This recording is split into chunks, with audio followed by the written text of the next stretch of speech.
சிவாய நமக. திருவண்ணாமலை அருணாச்சலேஸ்வரர் திருக்கோயிலில் அமைந்துள்ள கல்யாண சுந்தரேஸ்வரர் சன்னதி.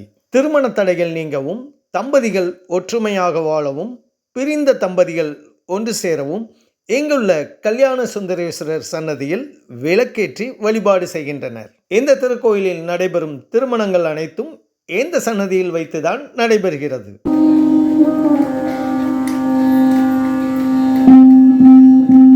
ராஜகோபுரத்தை கடந்து செல்லும் பொழுது இடதுபுறம் அமைந்துள்ள சிவகங்கை தீர்த்தத்தை தான் நாம் இப்பொழுது இங்கே தரிசனம் செய்கிறோம்.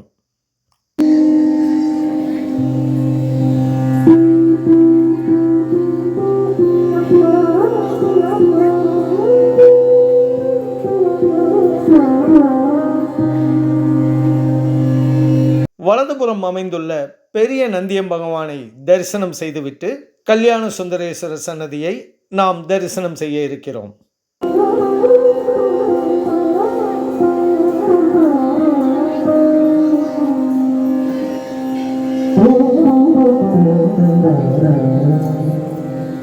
இருபத்தி 4 தூண்கள் கொண்ட மண்டபத்தில் அமைந்துள்ள இந்த கல்யாண சுந்தரர் சன்னதி வல்லாள மகாராஜா கோபுரத்திற்கு இடதுபுறம் அமைந்துள்ளது. ராஜகோபுரத்திற்கு அடுத்துள்ள இரண்டாவது கோபுரம் வல்லாள மகாராஜ கோபுரம் என்று அழைக்கப்படுகிறது.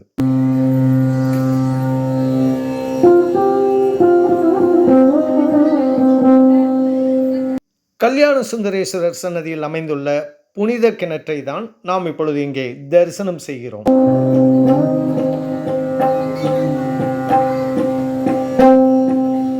இந்த சன்னதியில் 14 நாகர் சிலைகளையும், சூரிய பகவான் மற்றும் காலபைரவரின் சிலைகளையும் நாம் இங்கே தரிசிக்கலாம்.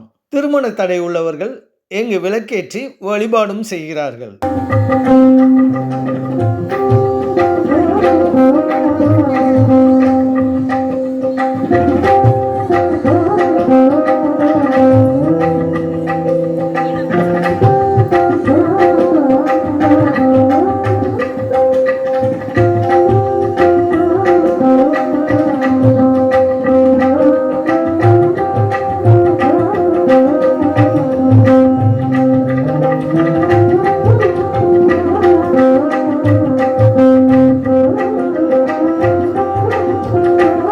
கல்யாண சுந்தரேஸ்வரர் சன்னதியின் எதிர்புறம் அமைந்துள்ள சிறிய வடிவிலான நந்தியம் பெருமானை தான் நாம் இப்பொழுது இங்கே தரிசனம் செய்கிறோம்.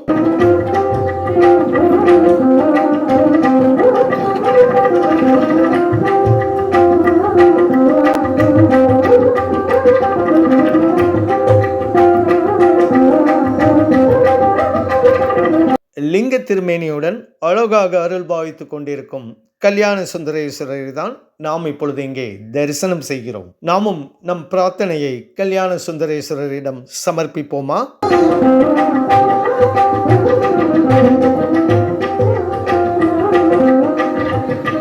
திருவண்ணாமலை அருணாச்சலேஸ்வரர் திருக்கோயில் வரும்பொழுது இந்த கல்யாண சுந்தரேஸ்வரரை தரிசிக்க மறந்து விடாதீர்கள். சிவாய நமக.